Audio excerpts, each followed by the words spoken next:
Hello, welcome back to my channel, or welcome to my channel. That was my cat. Tonight, because it is nighttime, I wanted to talk about one of my favorite authors, R.L. Stine. Love his work.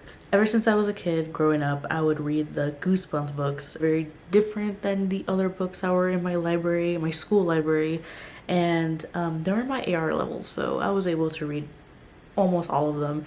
And as I grew up, I kind of lost my interest of reading, and then I started reading the Fear Street series. Now I'm 25 years old. I'm still reading the Fear Street books, so yeah, even though it's meant for youths, I'm still youthful.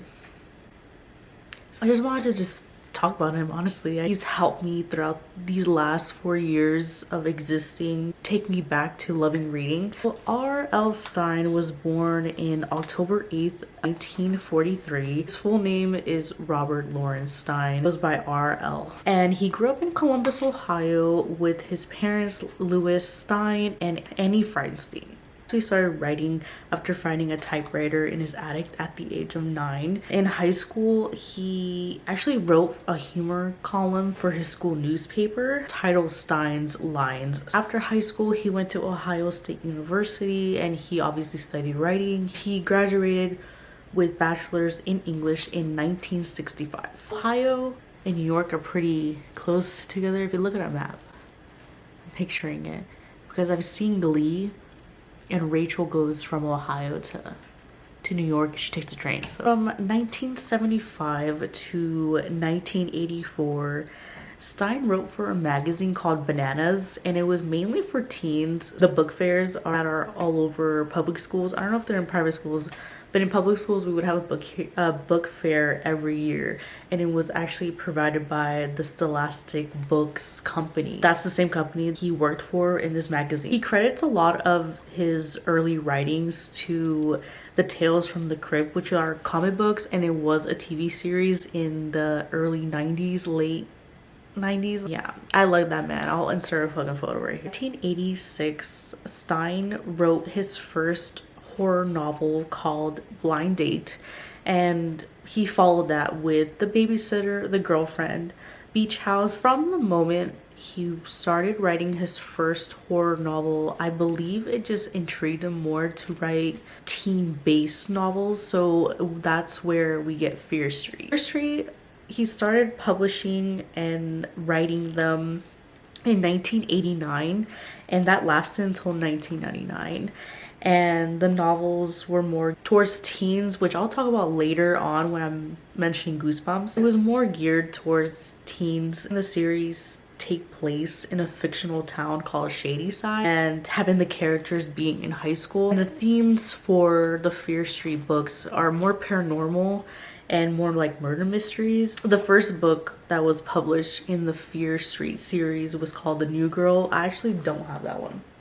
Throughout the decade, he published 51 books in the original Fear Street series, and the last one being titled Trapped. I also don't have that one. Soon after, he created multiple spin-offs, including the Fear Street sagas and the Ghost of Fear Street. In 1997, while he was still writing and publishing some of the Fear Street books, there were talks about turning the books into a TV series. It was shelved once Disney owned the ABC company in July 31st, 1995. They did film a pilot, left to collect dust, until 2017, 20 years later, when Kyle Killen, an American TV writer and producer, announced that he was working on a movie based on the Fear Street novels. The movie became movies. There's actually 3. It's available on Netflix. This is not sponsored. They were titled Fear Street 1994, Fear Street 1979, and then Fear Street 1660. In January 2024, so this year, shared a photo of a new movie based on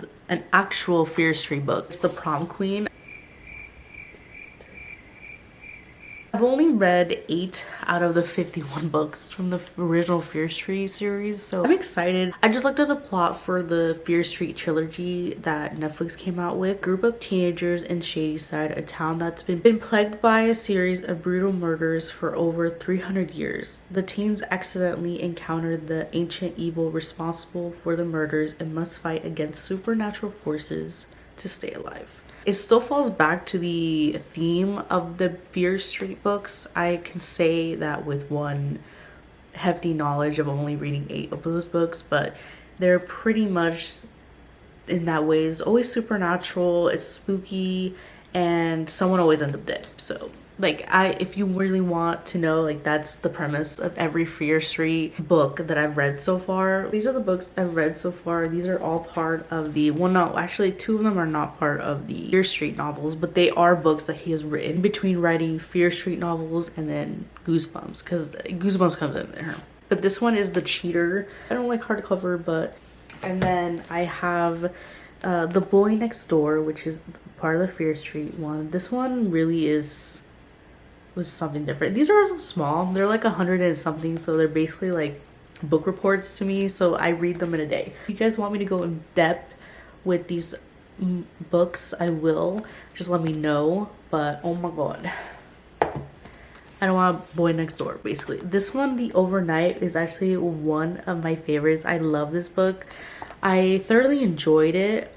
I have Halloween Party, which is also one of my favorites. I didn't really enjoy the plot twist. It did surprise me, but at the same time, I'm just like, we could have done better. You know what I mean? But again, these are meant for teens. I'm 25 years old. Surprise Party. I actually have not read this one, so I'm really happy that I got it. I got all of my books on Thrifted Books. Mainly where I get all my books, just because they're cheaper there.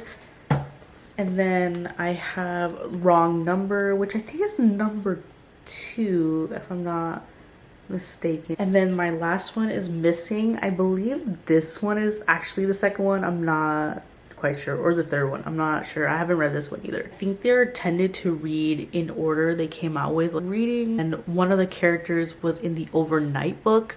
And when I was reading Halloween Party, it was published after Overnight. So when I was reading Halloween Party first, I accidentally discovered like the plot to the Overnight book. So when I read the Overnight book, I was like, I already know what happens, you know, because Homeboy really just like told me in the book I read before.